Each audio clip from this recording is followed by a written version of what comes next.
Most people never lose to failure. They lose to hesitation. Not because they lacked the strength, but because they never made a final choice. They hovered, waited, wavered, and in doing so surrendered the only real power they had, the power to decide. Everything you want, your freedom, your fire, your future, it's waiting on the other side of one clear, undeniable moment, the moment you stop entertaining every other option. This isn't about goals. This is about identity, about becoming the kind of person who doesn't wonder if, but declares when. Because the truth is, the world doesn't follow the smartest. It follows the most certain. This is the power of a deciding mind. This is the power of a deciding mind. Nothing happens until a mind decides. Not luck, not time, not talent, a single decision. Clear, final, non-negotiable, that's the hinge. Everything turns on. Not the kind of decision most people make, half-hearted, back pocket optional when it hurts. No, I'm talking about a real decision, the kind that cuts off every other path, the kind that makes quitting impossible, not because it's not allowed, but because it's not even in the mind anymore. This is the difference. This is the line between those who dabble and those who dominate, between those who talk and those who become. The world bends to the will of the decided mind, and if you don't claim that power, someone else will use it against you. A decided mind doesn't wait for perfect conditions. It commands conditions. It doesn't wonder if it's good enough. It becomes good enough. Through discipline, through iteration, through sheer refusal to back down. Do you think Edison made 10,000 light bulbs because he was obsessed with outcome? No, he made 10,000 because he decided he would not stop until the light was real. Not imagined, not theorized, real. And when a man decides at that level, reality begins to obey. Carnegie didn't wait for resources. He became the resource. He didn't start with steel. He started with resolve. And that resolve multiplied into empires. Ford didn't take surveys on whether the world was ready for the automobile. He built one. He committed to a future that didn't exist yet, because he saw it first in his mind. Then he backed it with execution so relentless that the future had no choice but to match his vision. That's the power you hold, and yet most people squander it, not because they lack ability, but because they refuse to decide. They dabble. They consider, they weigh, they hesitate. And in that hesitation, they trade their power for comfort. A decided mind doesn't hesitate. It moves, even if it doesn't know exactly where it's going yet. Because the decision isn't about knowing every step. It's about removing the alternative. Burn the boats. Delete the backup plan. Cut off the exit. The decision itself becomes the source of clarity. Think of the word decision, from the Latin decider. It means to cut off every other option, to eliminate the possibility of retreat. That's what most people miss. They don't make decisions. They make suggestions to themselves. They say, I'll try. I'll see how it goes. I'll give it a shot. And then wonder why the world never moves in their favor. But life doesn't respond to attempts. It responds to authority, to conviction, to the unmistakable energy of a human being who has decided. That kind of mind doesn't speak with doubt. It doesn't ask for validation. It declares. And the world moves for declarations, not questions. You don't need to be the smartest. You don't need to be the fastest. You just need to be certain. Because certainty bends reality. It makes other people follow. It makes doors open. It makes fear shrink. The undecided mind crumbles under pressure.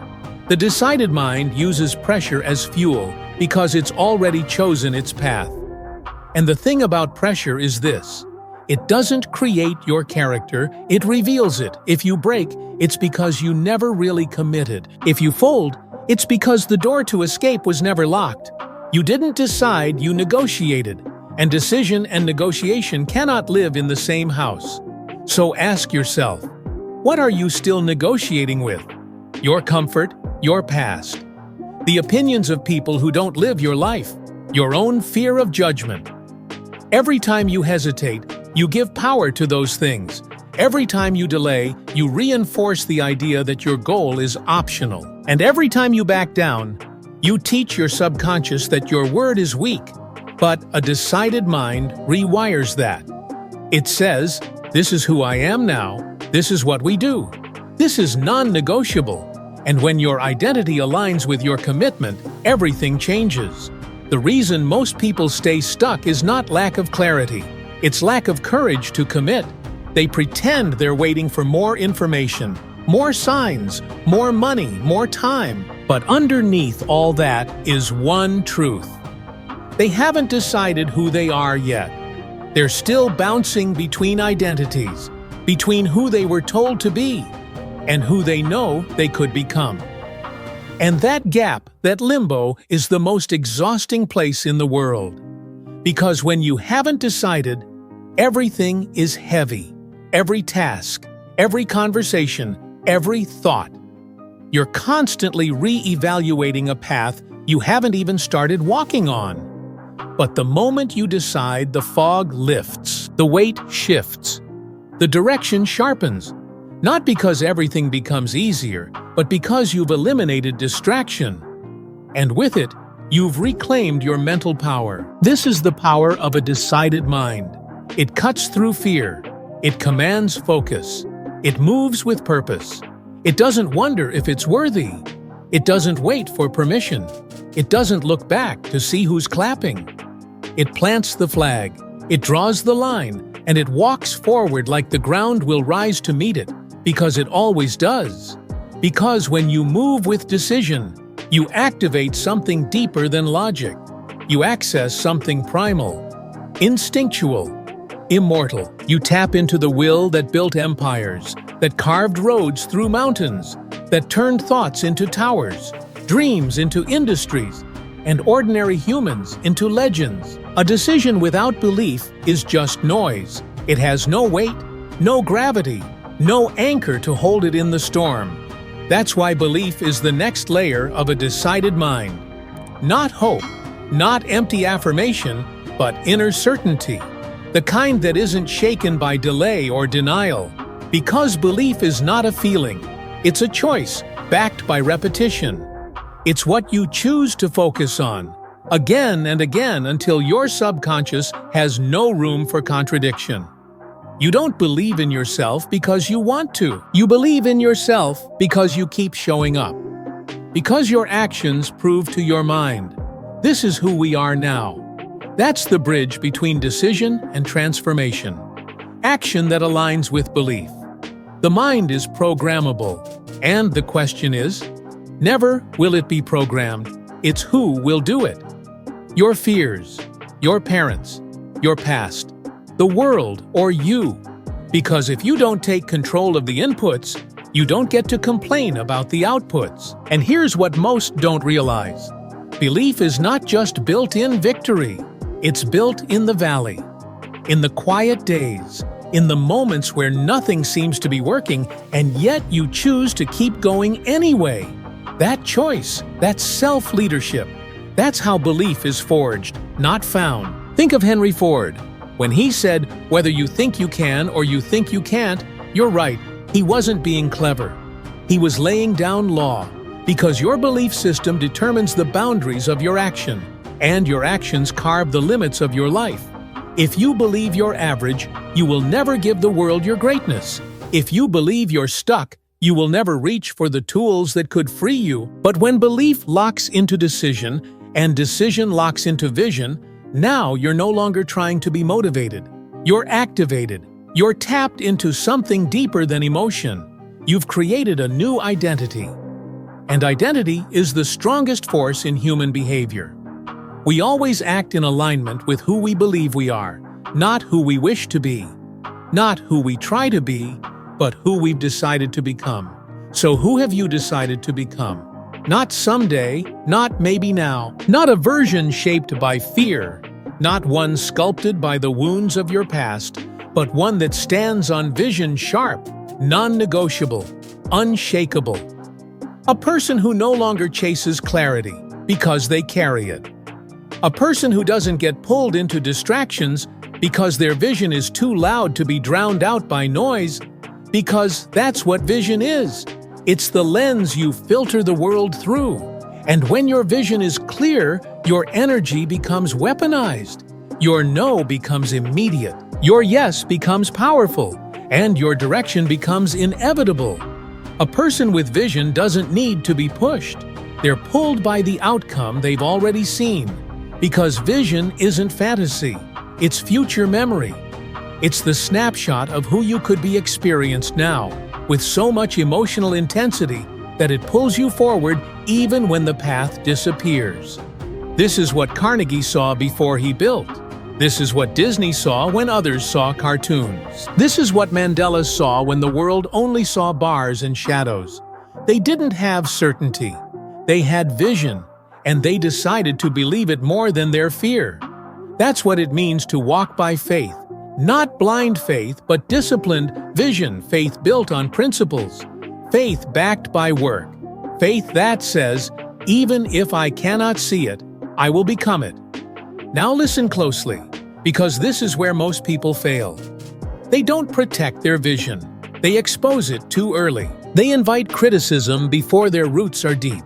And when the first storm comes, they doubt the seed they planted. But you must guard your vision like it's the most sacred thing you own.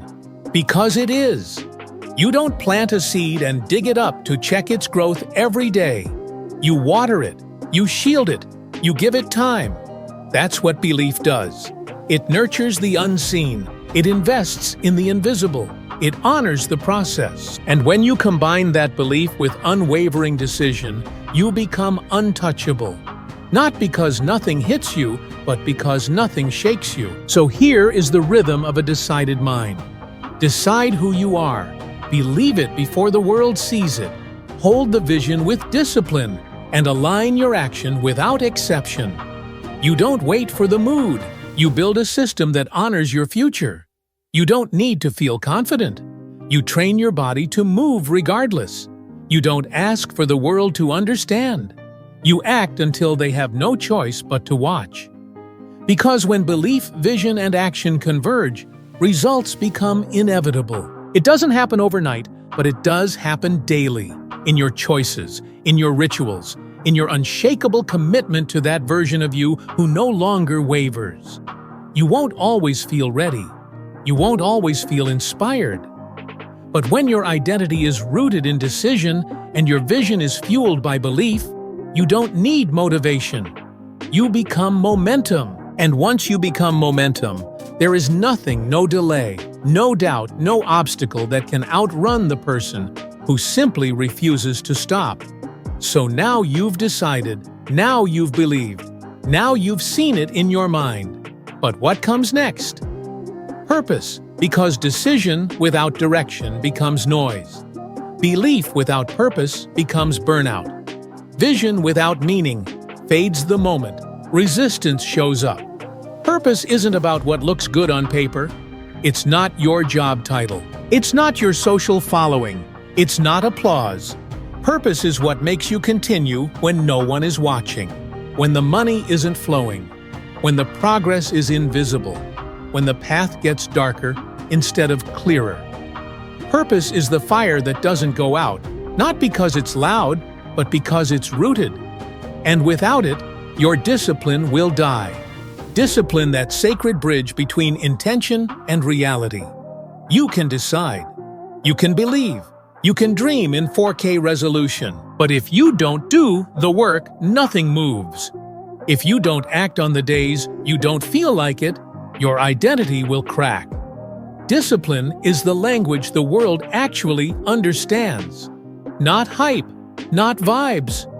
Routines, reps, repetition, relentlessness.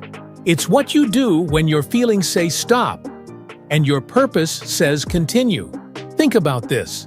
The most powerful minds in history, Carnegie, Edison, Lincoln, Mandela. They didn't just have dreams, They had structure. They had rituals. They had standards. They refused to lower. That's what separated them. Not the spark. The system. Most people don't fail because they're weak. They fail because they negotiated with their standards. They let one bad day slide, then another. And before they knew it, their non-negotiables became suggestions. Their identity became slippery. Their momentum vanished. Discipline is how you build trust with yourself. And that trust is everything. Because when you trust yourself, you don't need to be convinced. You don't need to be hyped. You just move, you rise, you execute. Because that's who you are now. And anything less than alignment with that identity feels like betrayal. But let's be honest, even with purpose, even with belief, even with discipline, you will be tested. There will be days that break you open. There will be seasons of silence, of loss, of watching others rise while you're stuck. This is where most give up. Not because they didn't want it, but because they didn't know what to do when the vision stopped feeling exciting. But the decided mind, it doesn't depend on feelings. It's anchored in resilience. Resilience is not bouncing back. It's refusing to collapse forward. It's choosing to move even when every emotion screams retreat. It's remembering who you are in the middle of the storm. And this is the brutal truth. The world will test your resolve. Not once, not twice, but every time you level up. Why? Because the next version of you can't be handed over. It must be forged, and forging requires fire. So the question is not, will it get hard? The question is, what will I do when it does? Lincoln led a divided nation. Mandela endured decades in a cell. Oprah was told she didn't have the look. Disney was fired for lacking imagination. And every single one of them had moments where the doubt could have won, but they remembered what they decided, and that decision made them unshakable. Resilience is built by doing what your old self would avoid. It's built by choosing discomfort on purpose, by entering the room you once ran from, by speaking when your voice still trembles, by acting when your hands still shake. Resilience isn't a personality trait, it's a habit. So what if you stop waiting for courage to arrive and start acting your way into it? What if you become the kind of person who doesn't crumble under pressure, but sharpens inside of it? What if the fear that shows up isn't a warning to stop, but a signal to go? Because what if it's true that every fear you've ever faced was placed there, not to paralyze you, but to point you toward what's next? Here's what no one tells you. You will not rise because you feel ready. You will rise because you refuse to stay down. You will not become great by avoiding resistance. You will become great because you trained in it, because you didn't fold, because you didn't flinch, because you remembered what you decided long after the feeling was gone. That's what makes you dangerous. That's what makes you unstoppable. That's what the world responds to. There's a clarity that arrives. After the war, inside you quiets. After the doubts scream their last, and you still choose to rise after the fear throws everything it has and finds you still moving. That clarity, it isn't given, it's earned. It doesn't come from thinking. It comes from walking the path anyway. Step by step. In silence, through uncertainty, through failure, through every morning where your old self begged you to go back. Clarity is not a flash of light, it's the result of aligned movement. The kind of movement that says, I don't just want this, I am this. That's the truth. No one teaches. That clarity follows commitment, not the other way around. It doesn't come before you act. It comes because you acted. It arrives when your mind catches up to your feet, when your body is already in motion, when your identity has already shifted from wishful thinker to disciplined doer. Because execution isn't a skill, it's a standard. It's what you do when the choice is already made. It's not something you try. It's who you are now. Look around. Most people aren't stuck because they lack knowledge. They're stuck because they never locked in a decision and backed it with execution. They float from idea to idea, from spark to spark, from one good intention to the next, and they call it strategy. But it's indecision in disguise, because real strategy starts with one line. This gets done, no matter what, no matter how I feel, no matter what shows up, no matter how long it takes. That's execution. That's power. That's a decided mind in motion. And the world, it moves for people like that. Not for people who are the smartest. Not for those who collect the most books, the most courses, the most plans. It moves for the ones who show up on the hard days, the ones who act when no one's cheering, the ones who build before they feel worthy. Because while others are waiting for the fear to go away, the decided mind has already taken 3 steps forward. And it's not arrogance, it's alignment. A mind in harmony with its purpose, a body in motion without compromise, a life sculpted by design, not reaction. So ask yourself, what would happen if you never questioned your direction again? What if you silenced the part of you that keeps asking for permission and simply moved? What if you stopped trying to convince the world and started building the proof? Because when your life becomes a reflection of one decision repeated every day with relentless discipline, everything changes. You speak differently, you walk differently. You lose interest in anything that doesn't serve the mission. You don't explain your standards, you embody them. That's the kind of presence you build. One that moves the room without noise. One that shifts the energy before you speak. One that doesn't force, because it doesn't need to. Because people don't follow noise, they follow certainty. And when you walk with a decided mind, the world feels it. It bends. It opens. Not because you demanded it, but because you stopped apologizing for being here. So here's where this journey ends. Not with hype, not with a promise, but with a decision. Right now, right here, to stop delaying your potential, to stop negotiating with your purpose, to stop rehearsing the version of you that never moved, and to finally fully decide who you are, decide what matters, decide what you will no longer tolerate, and act like it's final. Not someday, not when it's perfect, not after the fear dies. Now, because this life responds to one thing, a decided mind. And from this moment on, that's exactly who you are. If you felt something today, it wasn't motivating, it was recognized. Recognition of the part of you that's tired of circling, of hesitating, of dragging your feet behind a life you were meant to lead. And if something inside you finally stands up, don't let it sit back down. This isn't the end of a video. It's the beginning of a vow. So if this message meets you at the edge of a decision step, if it reminded you of who you could be, act like it, and if it stirs a fire worth keeping, don't keep it to yourself. Share it. Speak it in the comments below, because someone else is like it. Share it, speak it in the comments below, because someone else is standing at the same edge, waiting for a voice to say, now it's time. The world doesn't wait for the undecided, but it moves for those who know who they are.